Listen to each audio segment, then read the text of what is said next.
Please rise as you're willing or able. And you're going to play 2 bars? Yeah. Okay.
Welcome to the Unitarian Universalist Congregation of Oxford. As you probably well know by this point, I am James. I am our service leader for today, and this is hopefully the last Sunday I'll be in the pulpit for a while. We have Reverend, well, I'll get to that in announcements. Whether you are a longtime member or a first-time visitor, we're all longtime members here, I think, we welcome you. Welcome to this place where it is safe to be our most vulnerable selves, where every Sunday we come together to be our most open and find love and solace in each other. Come with an open mind, a loving heart, and willing hands. You are welcome no matter your age, your size, the color of your hair, your skin, or your eyes.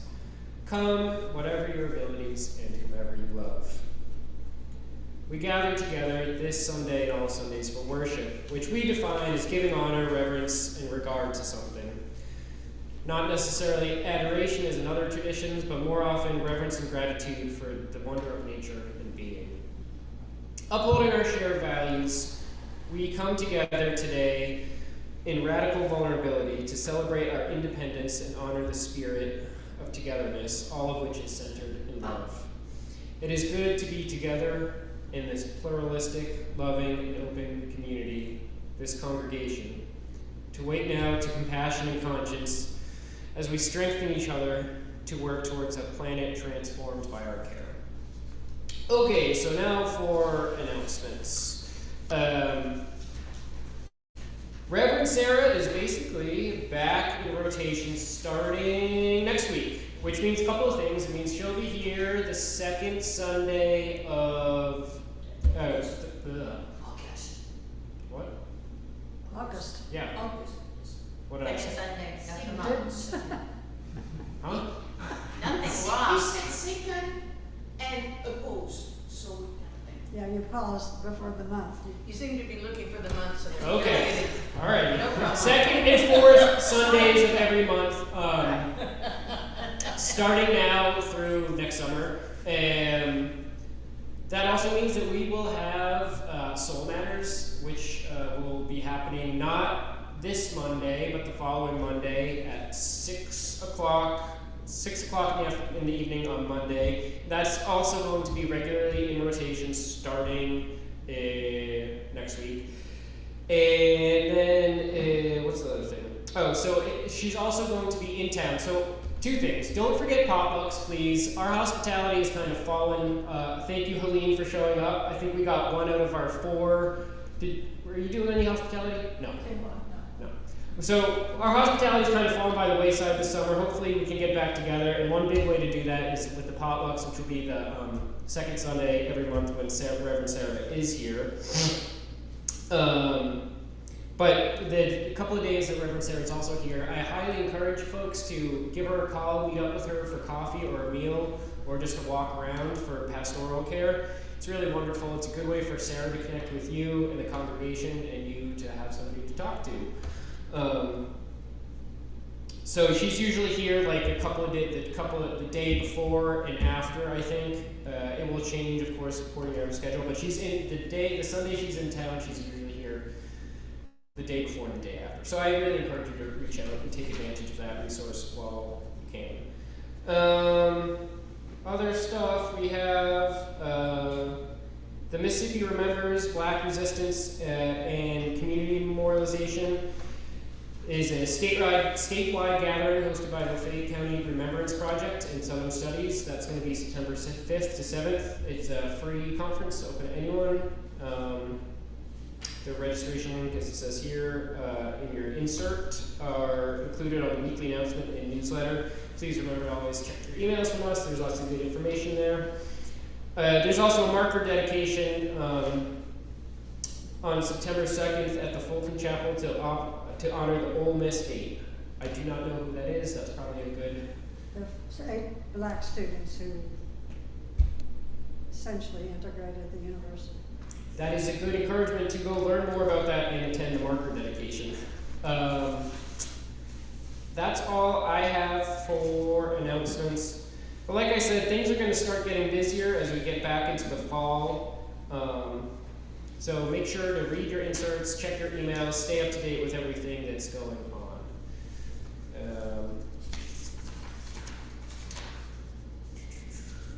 Now I'll read our call to celebration, which is For All That Is Our Life by Liz Waver.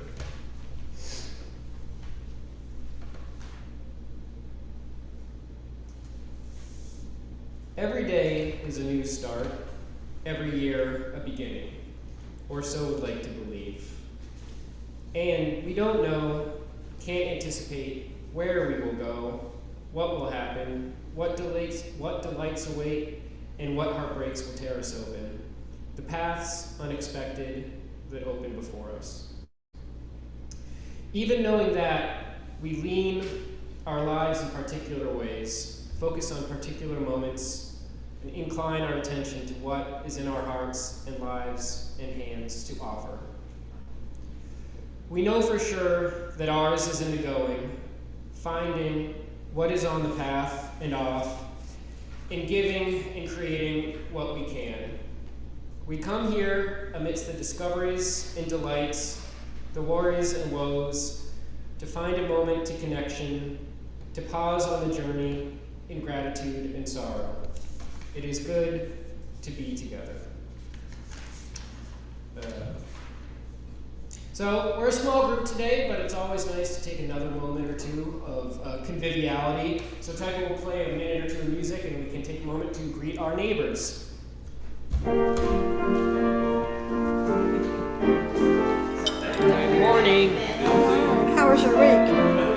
Bad. I'm covered in poison ivy. Oh no, I had that, and I know what that means. I thought I was safe, but it turns out my fiance is immune to it, so I thought there was no poison ivy, and it turns out that she's not a good canary in the coal mine because she just doesn't get it. So yeah. My grandmother used to not get it, and then later in life she started to get it. Oh really? It can change? Yeah. So I'll tell her to watch out. How was your week? Well, I had some bad news about my veins. I'm concerned about. So not a particularly good week. Yeah. All right. Well, write this one off.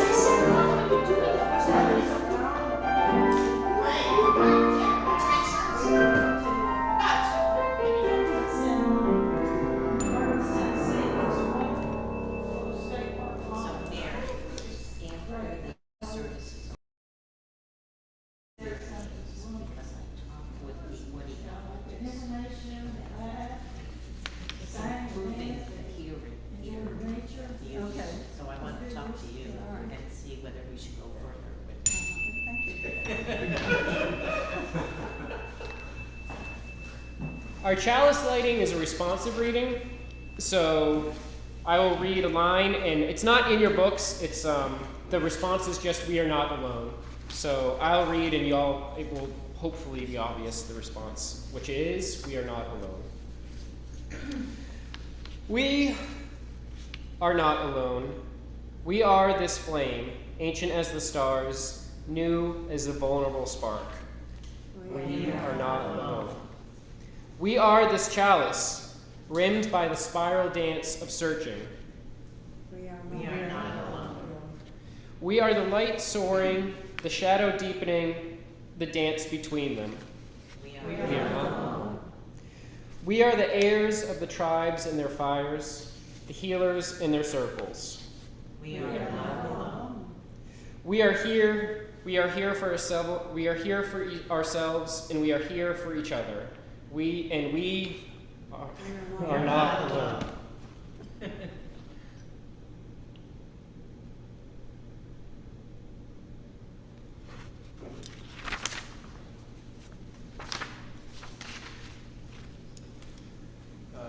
Our community hymn, and did I get this one right? It's number 326. Let all the beauty we have known. Number 326. And the spirit of this Sunday and this month is vulnerability, so don't be afraid to sing out. We are here in the spirit of non-judgment and care.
We'll get there.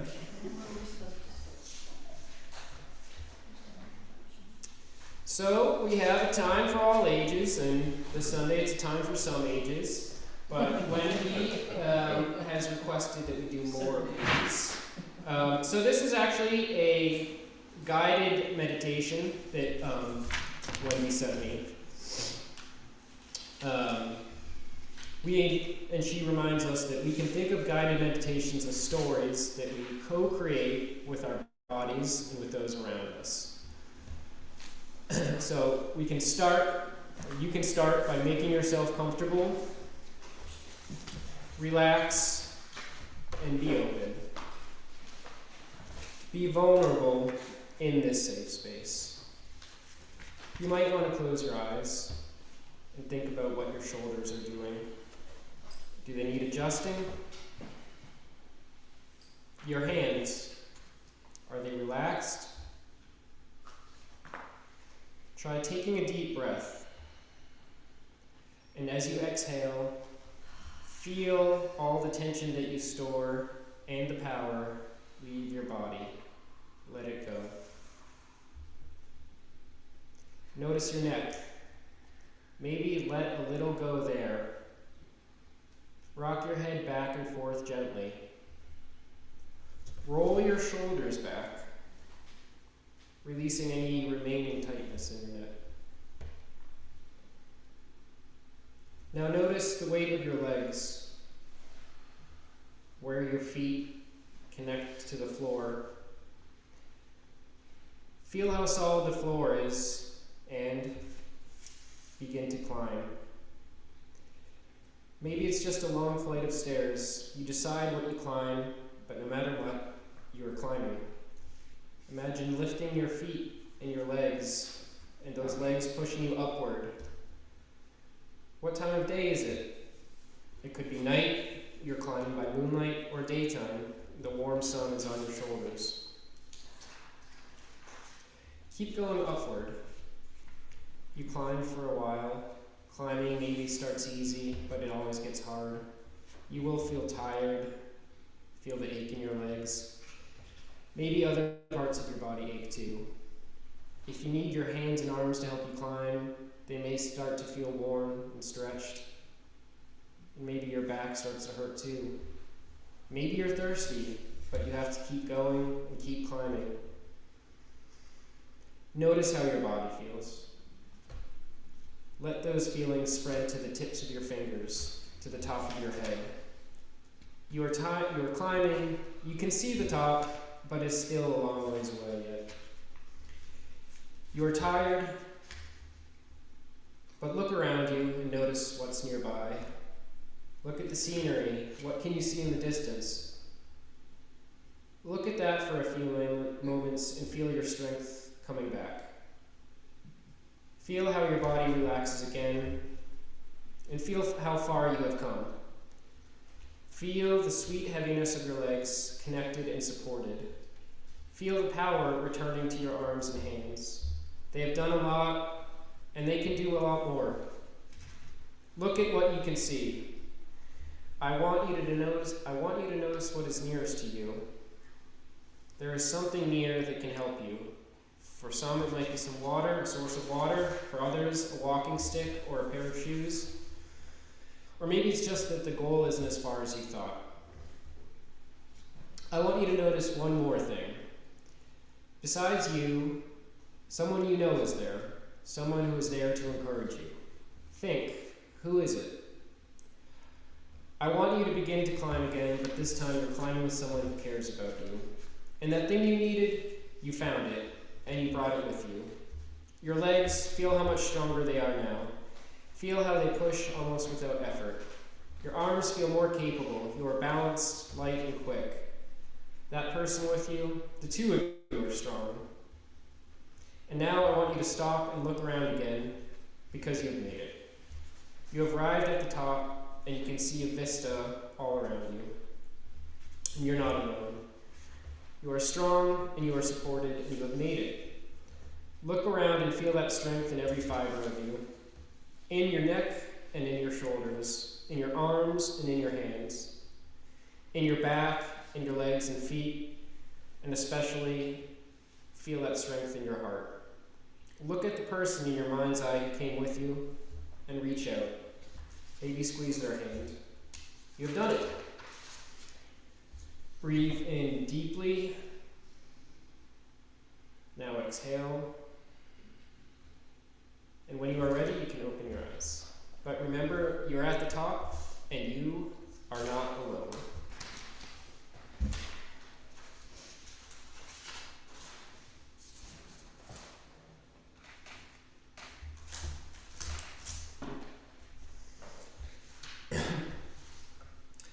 And now we have a reading. It's more of a prayer before our offering, which is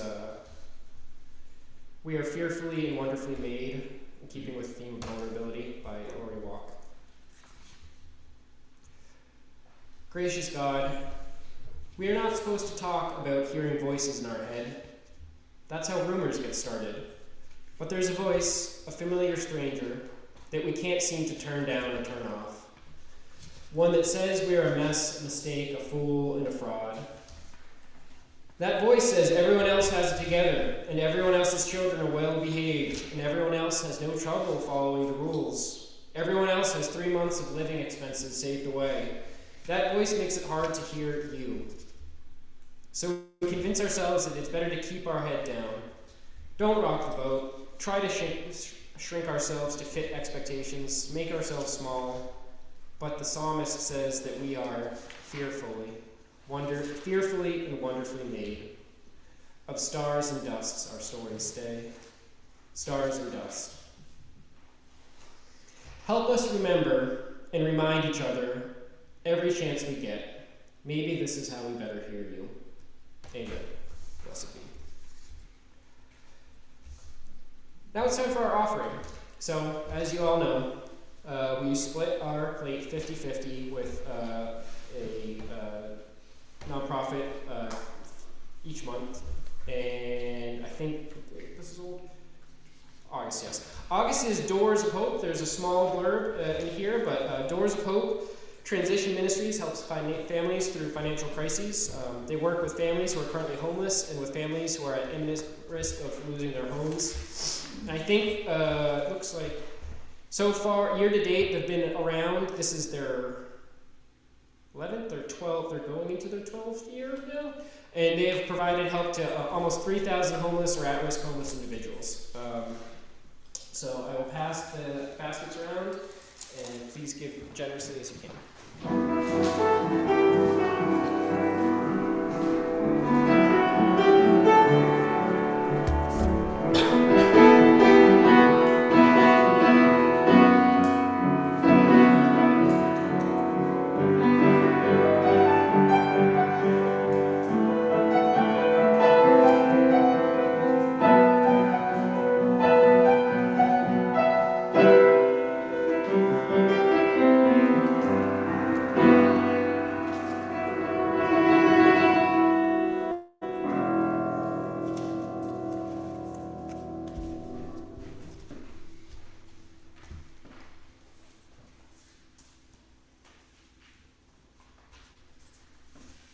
Now let us enter into a ritual like the one before us to share what is on our hearts and lay it at the altar of community and spirit.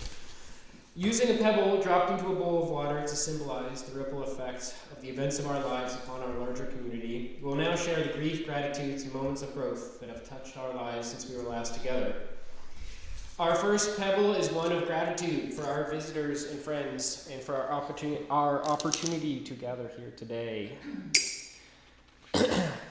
Our second pebble is from Sufino, who is distressed by the unjust removal of Erica McIntarfer, in charge of U.S. jobs data because the president didn't like the jobs numbers for July and corrected the numbers for May and June.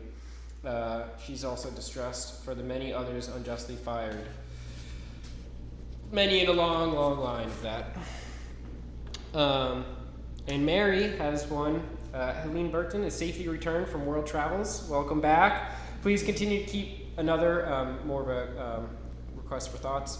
Continue to keep Michael and Betsy Leon in your positive thoughts to have their van motor repaired. And please keep positive thoughts for Mary regarding her vein disease. So I'm going to do one for Helene, one for Michael and Betsy Leon, and one for Mary.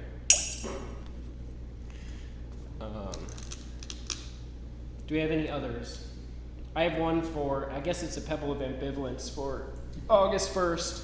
I live next to a U-Haul drop-off location, so it is very apparent that another school year is upon us. And all that brings, good and bad.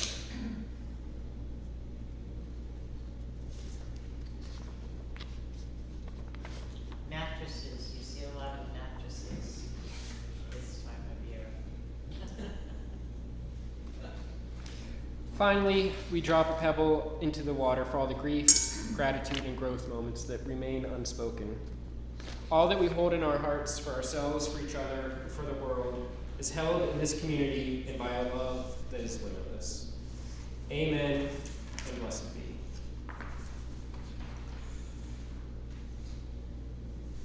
Now, we've been staying seated for the hymn, so we'll continue to stay seated with the meditation hymn, which is number 123, Spirit of Life.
The UUA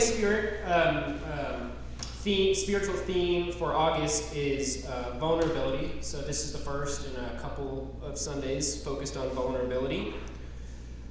And it's almost cliche, I think, to say that to be vulnerable is to be strong or to find strength in vulnerability. It's almost cliche. To find some interesting quotes for the insert, I was looking through like 1,000 quotes by someone who is, I guess, a very prolific author named Brene Brown, who you may have heard of and has figured just about every possible phrasing and articulation of the sentiment that to be vulnerable is to be strong. But as cliche as it may be, I do find it very true. So there's going to be a little bit of audience participation, and then we're going to be, again, I promise, less of me and less of the audience congregation involvement starting from next Sunday. But I'm going to share a little bit about my vulnerability, and then we'll try and do a congregation-wide practice. But just some background in the spirit of radical vulnerability that brings us here today. My life changed a lot when I moved to Oxford, and it involved a whole lot of insecurity as I started a small business, started farming, started doing something very different from Middle East foreign policy, humanitarian work. It's hard to be, one of the things that I found kind of helps me when I realized it was that it's hard to be vulnerable, especially about a small business, because you are almost geared towards showing only success. And it's when you work for a company or in an industry, you find a lot of common ground with coworkers because you've got something bigger than you to complain about. I don't have anyone I can complain about my small farm to. It's just me. If something doesn't work the way it should, it's because I didn't do it. If something isn't growing the way I want it to, it's because, I can blame Mother Nature a little bit, but I can also, have mostly myself. And it's all you, and it's very difficult for me. Will, if you know Native Son, Will Reed told me it's hard not to put a lot of ego into this work. When I first started talking to him when I moved here and was looking for some advice. And it is only proven more true and more true as time goes on. It's hard not to put a lot of ego and not feel insecure about a small business or something you're constantly learning about. So, despite all the curated pictures of the farm that you might see on Instagram and all the marketing, I'll just tell you, it's in reality, there is good moments, there is up moments, but starting the farm has been the hardest thing I've ever done. Miles beyond learning Arabic, and way more difficult in way more ways, way more sundry ways I'd ever anticipated. And I've gotten better at it, but it's still really hard.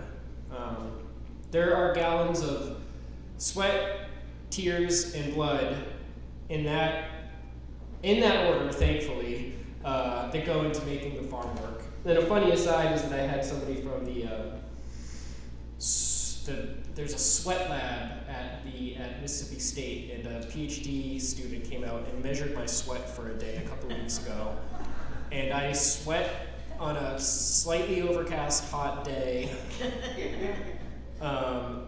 somewhere between a half a liter and a liter of sweat per hour while I'm working. Wow. Which is difficult. You cannot make up that much water. She gave me some recommendations. She said you cannot replace that much water. It's common. You have to kind of get it once you're done working. Anyways, so that probably means there's many hundreds of gallons of sweat in a year of farm work, probably cups of tears and tablespoons of blood, hopefully. And it's very, very difficult. And you farmed before or done? I worked on a farm, which is totally different. It's way different. It's a combination of difficult work and running a small business and running it with your fiance. And it's way easier for me to share about this with other growers, right? I guess my point here is that is finding empathy and in vulnerability. What we anticipate, part of the difficulty of vulnerability is what level of understanding and empathy are you expecting from your partner, from your interlocutor, the person you're sharing with? And so, I found at first it's way easier to talk to other farmers about this. I didn't like to complain at the market or talk to Trace at Chicory about all the issues I was having, but I've gotten better at it because the more you share, the more you practice vulnerability, the less insecure you feel, and I think that's where we find the strength in the vulnerability. I find that at least. The more I'm able to try, the more I'm able to share, the more I talk to people, not just those who understand it, but even placing some radical faith that not everyone, you don't have to be a farmer to understand the difficulties that the sort of situation I've placed myself in might understand. It has helped a lot. And that's just, one aspect of many of the vulnerabilities and insecurities probably in my head. But anyways, the point is not just about me. The point is that we're going to practice some vulnerability today in the sacred space of our congregation. Because if we can't be vulnerable with each other, well, then who can we be vulnerable with? This is probably the most radical space we have for openness and for faith in the people we're talking to not judge us, to just hear us. Practice of radical trust, just to listen, not to try and fix, just to hear that we struggle and how we struggle. So what I would like to do for about, 15 maybe minutes here is I printed out a couple of questions, and I'm going to pass these around, and I'd like us to break out 2, 4, 6. Well, we have an odd number of people, 2, 4, 6, 7, so I will jump in. I'll try to think of something else. There's a couple of questions here just to jog your mind, think about what you're struggling with, what you feel like sharing about your vulnerabilities.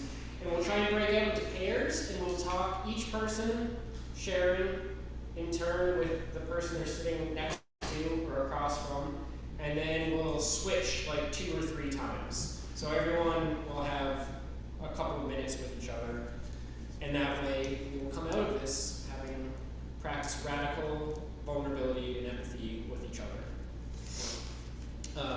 So let me pass these around. And then just let's break off into sitting next to each other in pairs. And I will try and hit the top chime every couple of minutes, and we'll switch.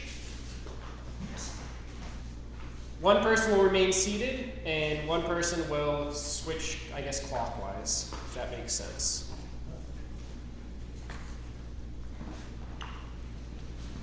We need pairs. So, you just find, I will sit with Mary, and y'all two can sit together, and y'all two can sit together. Does that make sense?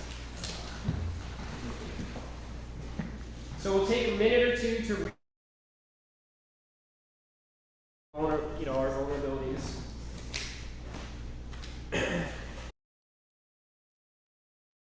Everyone have a piece of paper?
on the right side, let's think about this. We're gonna have trouble with this. We didn't have the right All right, 4 of us will stand up. 1, 2, 3, 4, and we're gonna go counterclockwise like this. Paul, yeah, and Roger. Well, I don't really care as long as we just switch around. Counterclockwise. Imagine there's like oblong center.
Well, time got away from us, as usually happens when we start talking these things. Which is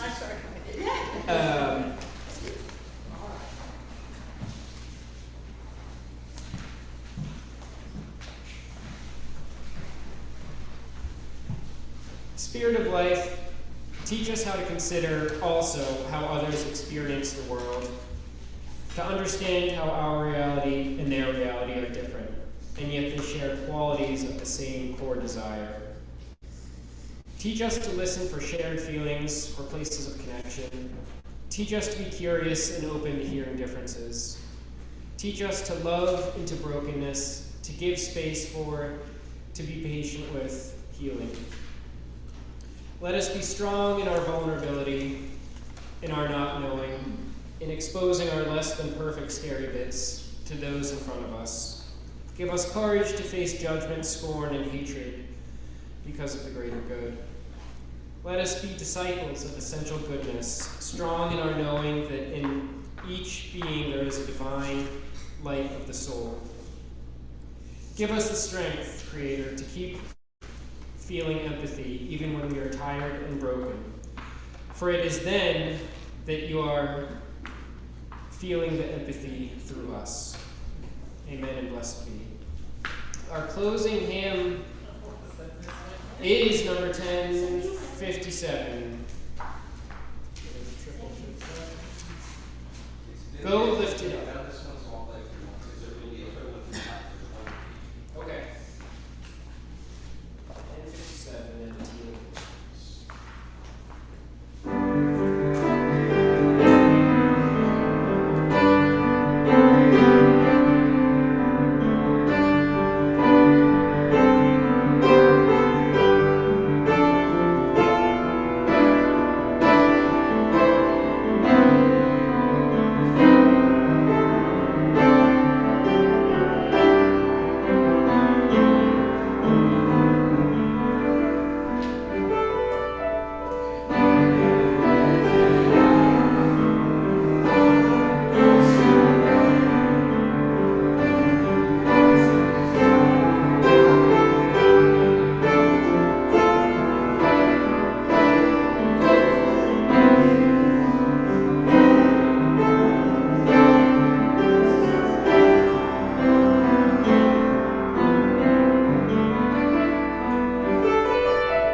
if we want to gather in a circle for the releasing the chalice flame, it is suggested that the congregation holds hands for this chalice extinguishing.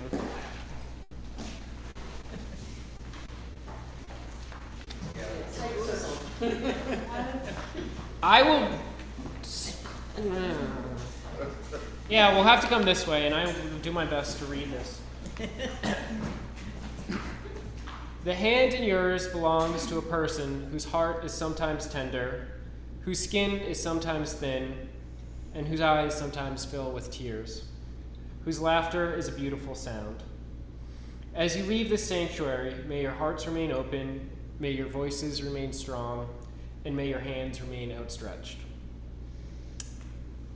And now our closing blessing is go in peace, believe in peace, create peace, and be peace. Go in peace, believe in peace, create peace, and be peace. Okay, I want to mention that This afternoon? This afternoon at the Public Library from 2 to 5 they show movie, and it was done by a Palestinian man about the situation and stuff. The movie is called Omar. So I think it should be interesting, and I think we are lucky to have Chadwick Mr. Chadwick to show movies and to be able to have a little discussion afterwards. Great discussions. Yeah, So it's up to. Two at the public library. library and Oxford. Mary, do you have a minute? I spoke with